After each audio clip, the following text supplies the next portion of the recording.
வருஷம் பற்றி என்ன நடக்க போகுதுன்றதை யோசிச்சு பார்த்தா இன்னைக்கு நீங்கள் படிப்பை தேர்ந்தெடுக்கணும். இன்னைக்கு ரொம்ப நான் டேட்டா சயின்ஸ் மட்டும் படிக்கிறேன்னு சொல்லுவார், ஆனால் நாளைக்கு அவருடைய விருப்பங்கள் மாறலாம். ஸோ எவ்ரி ஸ்டூடெண்ட்ஸ் அந்த ஏஜ் ஆஃப் 18 அவங்களுடைய நினைக்கிறதெல்லாம் கண்ணில் பார்க்கறதெல்லாம் ரீல்ஸில் பார்க்கறதெல்லாம் எனக்கு பிடிச்சிருச்சுன்னு போய் சேஸ் பண்ணுறதை விட உனக்கு என்ன ஸ்கில் இருக்குது, எனக்கு என்ன மார்க் இருக்குது, மேத்தமெட்டிக்ஸில் என்ன மார்க் இருக்குது, கெமிஸ்ட்ரியில் என்ன மார்க் இருக்குன்ற ஒரு டிசைரபிளை தேடி எடுத்து நீங்கள் ஒரு கோர்ஸை தேர்ந்தெடுத்தால் ரொம்ப நல்லா இருக்குன்றது என்னோட எக்ஸ்பெக்டேஷன். நான் என்ன பேரண்ட்ஸ் சொல்கிறது தான். அதே போல் டீச்சரிஸ்டிக்கில் நல்ல ஒரு கவுன்சிலர் நல்ல ஒரு காலேஜுக்கு போனீங்கன்னா கெட் லாட் ஆஃப் ஐடியாஸ். நான் இந்த கோர்ஸ் பற்றி என்ன கிடைக்கும் போது, இந்த கோர்ஸ் முடிக்கிறதா என்ன நாலேஜ் கிடைக்காது மட்டும் மறந்துடாது. நாலேஜ் மட்டும்தான். ஒரு டைம் நீங்கள் கோர்ஸ் முடித்த பிறகு அந்த கோர்ஸ் மூலியமாக நீங்கள் கற்றுக்கிட்ட நாலேஜ்னு ஒன்று இருக்கு இல்லையா, அது அழிக்க முடியாத சொத்து மறந்துடாது. எனக்கு பேசுகிற ஸ்கில் இருக்குன்றதே நான் 15 வருஷத்துக்கு தான் கண்டுபிடிச்சேன். நான் ஒரு டிப்ளமா இன்ஜினியர். அதுக்கப்புறம் தான் அடுத்த லெவலுக்கு வந்து நான் அண்ணா பல்கலைக்கழகத்தில் ஒரு MIT campus main campus doctor லெவலுக்கு நான் அவார்ட் பண்ண அளவுக்கு நான் வந்திருக்கிறதுக்கான காரணம் என்னுடைய முயற்சி. எனக்கு +2 படித்த போது பெரிதாக எந்த ஒரு வழிமுறையும் கிடையாது. SRM இது மாதிரியான யூனிவர்சிட்டிஸ்ல கூட அக்ரிகல்ச்சர்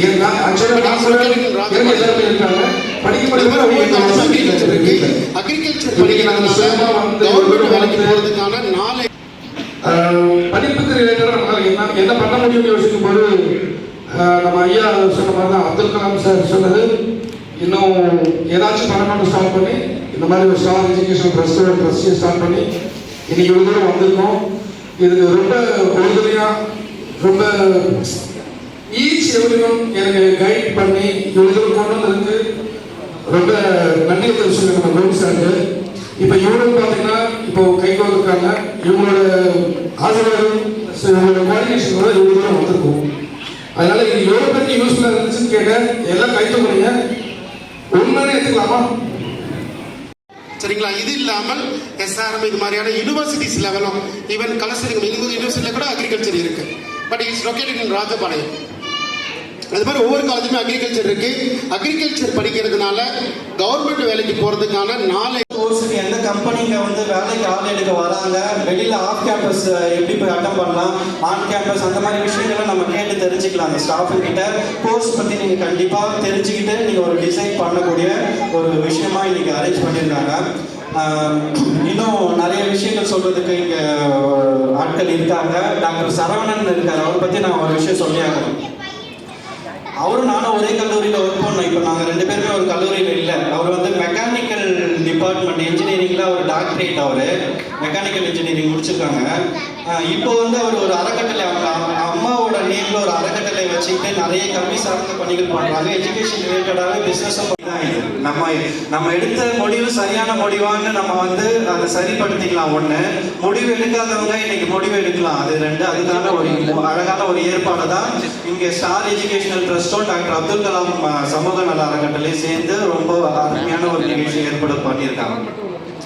நம்ம பேரண்ட்ஸுக்கு நார்மலாகவே பேரண்ட்ஸுக்கு மட்டும் இல்லை, சமூகத்தில் இருக்கிற ஒரு நல்ல பழக்கம் என்ன அப்படின்னா, கடையில் போயிட்டு ஒரு பொருள் வாங்கும்போது அந்த கடைக்காரங்கிட்டே கேட்போம். நம்ம சொசைட்டியில் அப்படிதான் இருக்குது. தமிழ் சமூகத்தில் கடைக்காரங்கிட்டே போயிட்டு இது நல்ல பொருளா இல்லையான்னு கேட்போம். அவங்க என்ன சொல்லுவாங்க நினைக்கிறீங்க? ஒரு கடையில் போயிட்டு ஏதோ ஒரு கொடுத்த போயிட்டு காலேஜும் ஆல்மோஸ்ட் தான் இல்லை, காலேஜும் பிஸ்னஸ் தான்.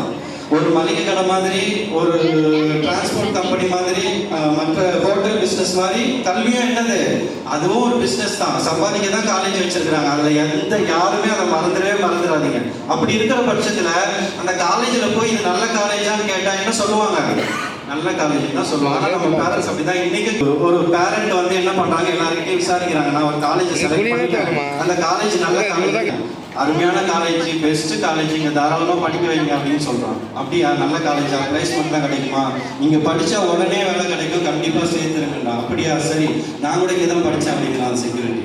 நான் கூட இங்கே தான் படித்தேன்டா. பார்த்துக்காங்க, அங்கே படித்தா எங்கே வேலை கிடைக்கும், என்ன வேலை கிடைக்கும்?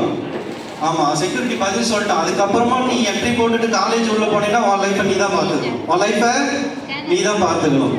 என்னன்னா நமக்கு புரியாத விஷயங்கள் இந்த மாதிரி தான். எங்கே எந்த கேள்வியை கேட்கறதுன்னு. அதே மாதிரி நான் இப்போ ஒரு கல்லூரியில் வேலை செய்கிறேன். என்கிட்ட நீங்கள் ஏவியேஷன் படிக்கலாமான்னு கேட்குறீங்க, ஏரோநாட்டிக்கல் இன்ஜினியரிங் படிக்கலாமான்னு.